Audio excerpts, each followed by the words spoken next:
Bonjour tout le monde, j'espère que vous allez bien. Dans cette vidéo, nous allons parler d'un nouveau design pattern simple et très utilisé, c'est le design pattern proxy. Alors, présentons notre plan de présentation. Tout d'abord, nous allons commencer par une brève introduction sur les patrons de conception. Après, nous allons découvrir qu'est-ce qu'un proxy en précisant leur objectif et leur rôle. Ensuite, nous allons voir le diagramme de classe du pattern proxy. Et puis les types de proxy, et par la suite nous allons faire une implémentation du pattern avec un exemple et on finira par une petite conclusion. Alors on commence. Tout d'abord, c'est quoi un patron de conception? Un patron de conception, plus connu sous le terme anglais design pattern, est une solution générique permettant de résoudre un problème spécifique. Elle permet de décrire l'ensemble des objets et des classes communicantes. On distingue trois familles de patrons de conception. Le premier, c'est le patron de création. Décrit la manière dont un objet ou un ensemble des objets peuvent être créés, initialisés ou bien configurés. Le deuxième, c'est le patron de comportement. Ce patron concerne l'interaction des classes et des objets. Et finalement, on a le patron de structure. Ce patron aide à composer des groupes d'objets en des structures plus larges, telles que des interfaces utilisateurs complexes. Alors, à ce niveau-là, il y en a beaucoup de design patterns. On peut citer par exemple le design pattern proxy. Alors, qu'est-ce qu'un proxy? Un proxy est une classe se substituant à une autre classe. Ça veut dire une classe qui va utiliser pour limiter l'accès à une autre classe. Par convention et simplicité, il implémente la même interface que la classe à laquelle elle se substitue. Un proxy implémente une seule interface. Donc, il se substitue à une seule classe contrairement à d'autres patterns. Nous en venons maintenant à l'objectif et le rôle des proxys. Le proxy fait partie des catégories des patrons de structure et a pour objectif fournir un intermédiaire entre la partie cliente et un objet pour contrôler les accès à ce dernier. Ça veut dire que je veux bien accéder à un objet, soit en local ou bien à distance, mais pour ne pas accéder directement, je passe par un intermédiaire, s'appelle le proxy. Alors, le rôle du proxy, c'est qu'il va contrôler l'accès aux méthodes de la classe substituée et utilise des mécanismes qui permettent d'optimiser ou bien sécuriser l'accès à l'objet. Alors, en fait, le principe est simple. Voilà son diagramme de classe. Comme on voit, la classe cliente n'est pas liée directement à l'objet, mais elle utilise l'interface interface objet pour accéder à l'objet via le proxy, qui contrôle l'accès à cet objet. Et comme il est représenté dans le diagramme, chaque méthode délègue sa tâche à l'objet accédé. En contrôlant l'accès par vérification de sécurité, ou si il peut le contrôler, on fait un appel à des méthodes à distance, etc. Pour bien comprendre le principe, je vous donne un exemple.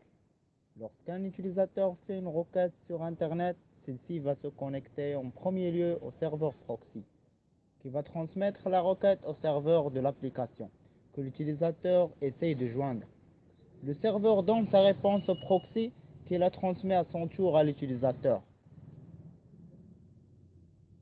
Par la suite, on va voir un autre exemple en détail. Passons maintenant à les types de proxy. Il existe différents types de proxy ayant un comportement ou un rôle différent. Le premier est le remote proxy. Fournir une référence sur un objet situé sur un espace d'adressage différent, sur la même machine ou sur une autre.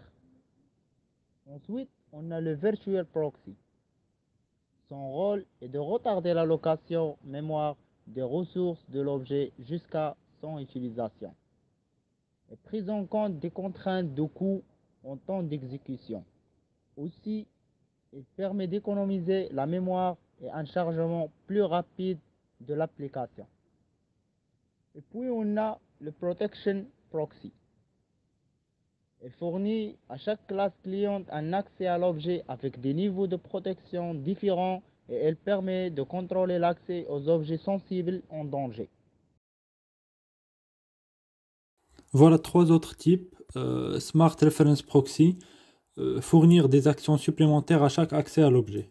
Ce sont des proxys qui ajoutent des fonctionnalités au service réel, par exemple instancier l'objet sur demande. Cache proxy, stocker les résultats d'opérations coûteuses en temps afin de pouvoir les partager avec les différentes classes utilisatrices. Là c'est clair, on évite d'appeler l'objet et ses méthodes en stockant les résultats qui ont été faits au préalable. Puis on a firewall proxy, protéger l'accès à l'objet par les classes malveillance ou vice-versa. C'est un système de sécurité de network qui filtre les messages que le client reçoit de l'Internet. Donc maintenant, on va passer à un exemple concret. On a un serveur de base de données et des clients qui veulent accéder à leurs informations. Chacun d'eux lance une requête. Donc ce qu'on pourrait faire ici, c'est créer une connexion à la base de données pour chaque client qui se connecte à notre application. Mais l'instanciation d'un tel objet consomme beaucoup trop de ressources et on ne peut pas se permettre de le faire pour chaque utilisateur, peu importe s'il va communiquer avec la base de données ou pas. Il est aussi possible de ne l'instancier que quand on en a besoin, ce qu'on appelle l'instanciation paresseuse, mais malheureusement ça va dupliquer le code. Donc c'est là où vient le design pattern proxy, comme on a déjà expliqué. Il propose une nouvelle approche où le client ne communique pas directement avec la base de données, mais avec un proxy, ce qui nous permet de contrôler l'accès. Donc voilà le diagramme de classe de notre exemple. Le client veut exécuter des opérations de la base de données. Là, notamment, on a deux méthodes, la méthode getData et changeUserData. On a notre interface server que le real server et le proxy server vont implémenter. Et le proxy est en relation avec le service puisque ces méthodes appellent les méthodes réelles du serveur sous condition. Et c'est ici qu'on contrôle vraiment l'accès. On pourra utiliser l'initiation paresseuse. On pourra aussi utiliser le caching pour gagner du temps.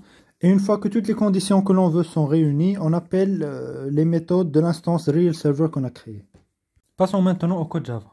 On crée notre interface server avec deux méthodes, deux opérations getData où le user reçoit des données quelconques du serveur base de données et une autre changeUserData où il modifie les informations d'un utilisateur. Voilà maintenant le serveur réel qui bien sûr implémente l'interface server et définit les vraies méthodes. Pour des raisons de simplicité, nous allons afficher Data Return Successfully from Database dans la première méthode et User Data Successfully Modified dans la deuxième au lieu de faire des requêtes SQL Select ou Update dans une vraie base de données.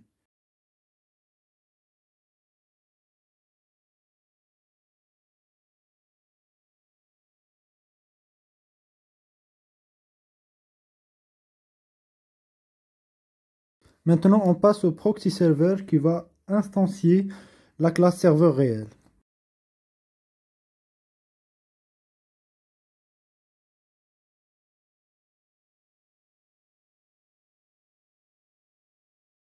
Dans la méthode getData, on contrôle.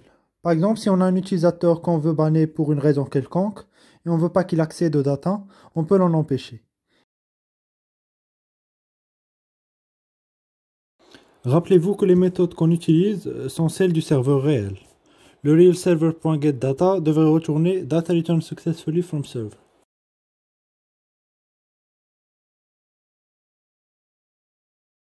Et même chose ici, si on ne veut donner le privilège de changer les informations des users qu'à un seul administrateur, on peut. Si c'est le cas, on appelle realServer.changeUserData de init.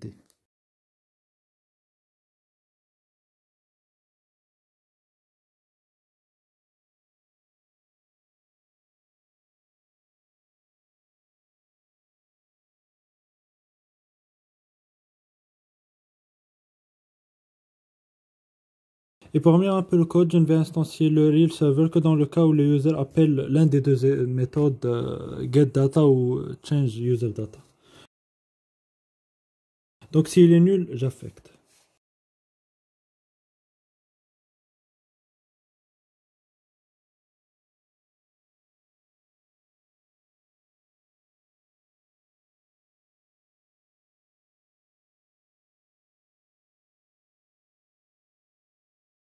Donc finalement, nous avons le test dans la classe que j'ai notée client. On crée un serveur, mais on lui passe le proxy server au lieu du serveur réel.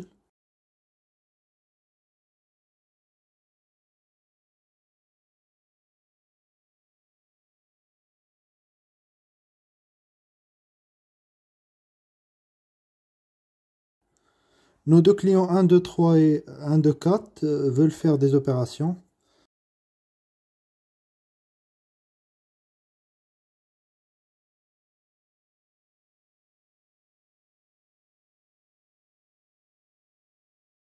Alors effectivement, le 1, 2, 3 ne peut pas, car il a été banni. Et le 1, 2, 4, c'est l'administrateur modifie les données. Donc voilà le design des pattern proxy. Vous pouvez l'utiliser pour éviter la duplication d'objets, pour des raisons de sécurité ou tout simplement pour contrôler l'accès.